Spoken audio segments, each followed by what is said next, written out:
Henri of Artois, Count of Chambord, was disputedly King of France from 2 to the 9th of August 1830 as Henri V, although he was never officially proclaimed as such.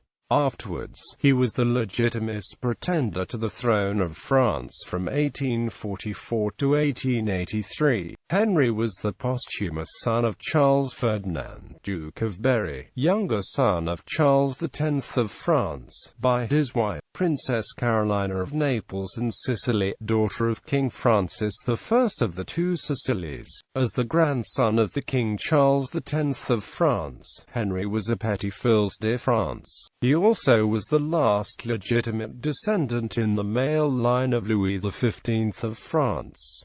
Early life. Henri was born on the 29th of September 1820, in the Pavillon de Marsan, a portion of the Tuileries Palace which still survives in the compound of the Louvre Palace in Paris. His father, the Duc de Berry, had been assassinated 7 months before his birth. At the actual moment of Henri's birth, no member of the French court was present in the room. This enabled the supporters of Louis Philippe, Duc d'Orléans, to later spread the canard that Henri was not in fact a French prince.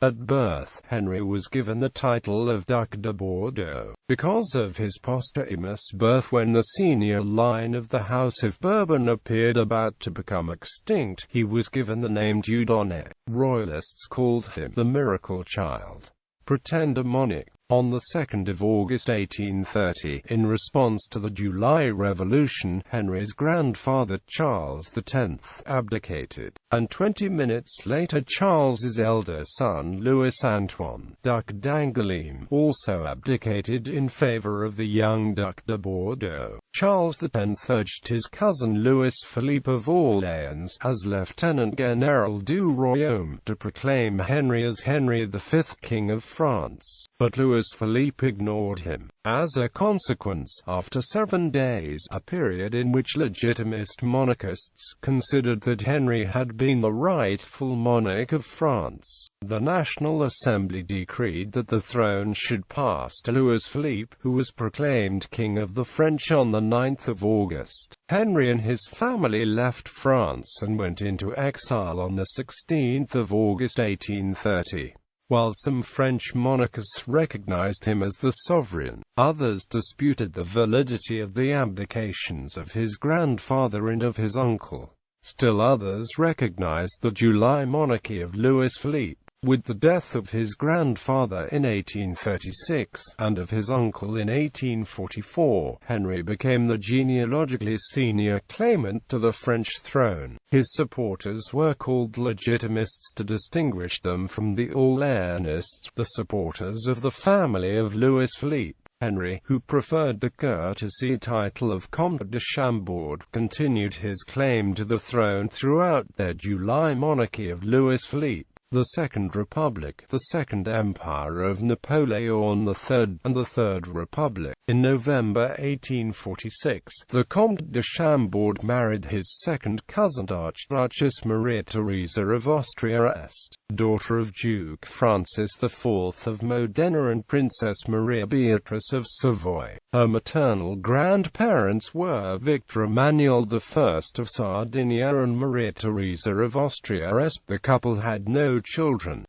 In the early 1870s, as the Second Empire collapsed following its defeat in the Franco-Prussian War at the Battle of Sedan on 1 September 1870, the Royalists became a majority in the National Assembly. The Orléanists agreed to support the aging Comte de Chambord's claim to the throne, with the expectation that at his childless death he would be succeeded by their own claimant, Philippe d'Orléans, Comte de Paris. Henri was then pretender for both Legitimists and Orléanists, and the restoration of monarchy in France seemed a close possibility. However, Henri insisted that he would accept the crown only on condition that France abandon its tricolour flag and return to the use of the white fleur-de-lis flag. He rejected a compromise, whereby the fleur-de-lis would be the new king's personal standard, and the tricolour would remain the national flag. defeat, a temporary Third Republic was established, to wait for Henry's death and his replacement by the more liberal Comte de Paris.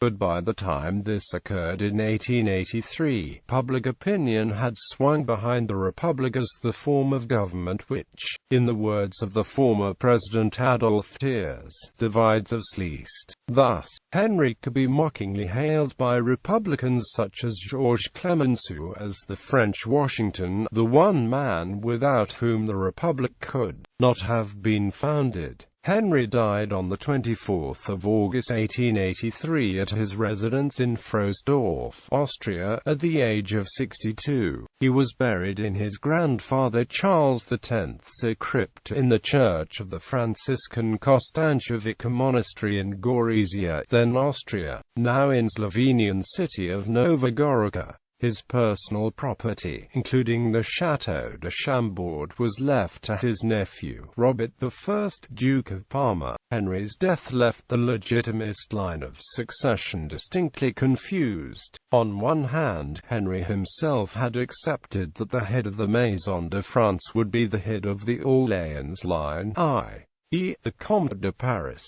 This was accepted by many Legitimists, and was the default on legal grounds. The only surviving Bourbon line more senior was the Spanish branch, which had renounced its right to inherit the throne of France as a condition of the Treaty of Utrecht. However, many if not most of Henry's supporters, including his widow, chose to disregard his statements and this law, arguing that no one had the right to deny to the senior direct male line male Bourbon to be the head of the Maison de France and thus the legitimate King of France. The renunciation of the Spanish branch is under this interpretation illegitimate and therefore void. Thus these Legitimists settled on one, Count of Montizon, the Carlist pretender to the Spanish throne, as the claimant to the French crown. Gallery. Ancestry.